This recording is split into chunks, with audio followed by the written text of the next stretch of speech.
രാജു ഞാനും കൂടെ അഭിനയിച്ച ഡ്രൈവിംഗ് ലൈസൻസ് എന്ന സിനിമയുടെ ലൊക്കേഷനിൽ വെച്ചിട്ട് ഒരു ദിവസം ഞാൻ പറഞ്ഞു, രാജു ലൂസിഫർ ഞാൻ കണ്ടു. ഒരുപാട് പേര് പറയുന്നതാണ്, ലൂസിഫർ ഞാൻ കണ്ടു, എനിക്ക് പടം ഇഷ്ടമായി. ആ, താങ്ക് യു അണ്ണ.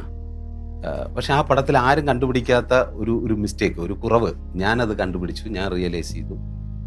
രാജു അത് ശ്രദ്ധിച്ചിട്ടുണ്ടോ എന്ന് ചോദിച്ചു. അപ്പോൾ രാജു പറഞ്ഞില്ല, അങ്ങനെ ഒന്നും വരാൻ പറ്റില്ല. പുള്ളി ഭയങ്കര ക്യൂരിയോസിറ്റി ആയി അറിയാൻ, എന്താണ് അണ്ണ, എന്തായിരുന്നു ആ കുറവ്, എന്താണ് മിസ്റ്റേക്ക്.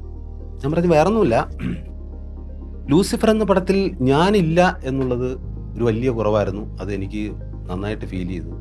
പുള്ളി പെട്ടെന്ന് പൊട്ടിച്ചിരിച്ചിട്ട് പറഞ്ഞു, ആ അതായിരുന്നു അല്ലേ, ശരിയാണ്, അത് ഇപ്പോഴാണ് എനിക്കത് പിടികിട്ടിയത്, സാരമില്ല.